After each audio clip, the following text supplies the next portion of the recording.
घर बनाने वाले दो मनुष्य, ये दोनों व्यक्ति एक ही तरह का घर बनाते हैं। उनमें सिर्फ एक अंतर था, एक में नींव थी और दूसरे में नींव नहीं थी।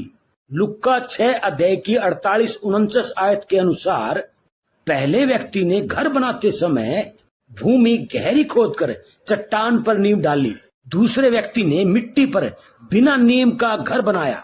घर के संबंध में सर्वाधिक महत्वपूर्ण बात कौन सी है, उसकी नींव या आधारशिला?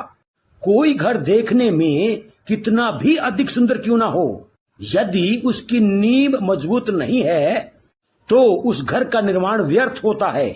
लोगों को या हर एक परिवार को नींव की जरूरत होती है। उन सब के लिए एक ही निश्चित नींव है, यीशु मसीह। उसके अतिरिक्त सब कुछ रेत की तरह है। आमीन। हम किस प्रकार का घर बना रहे हैं?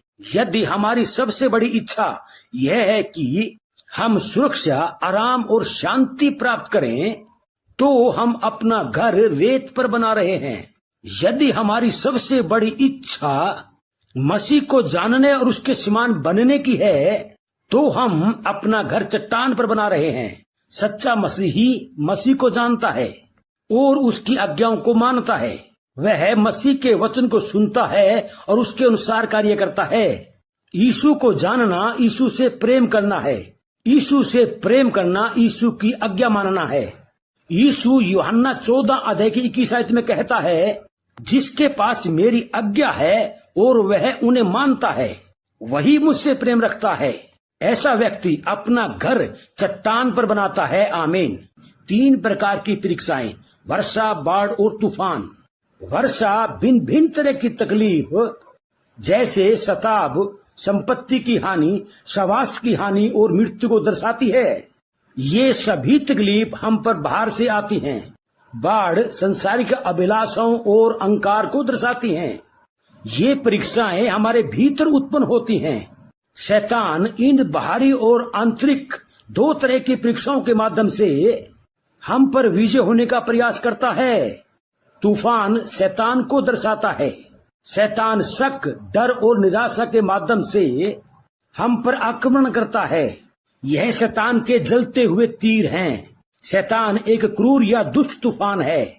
शैतान के जलते हुए तीरों को बुझाने के लिए आत्मिक युद्ध के हथियारों को बांध लो। आमीन। एक सूबेदार का विश्वास।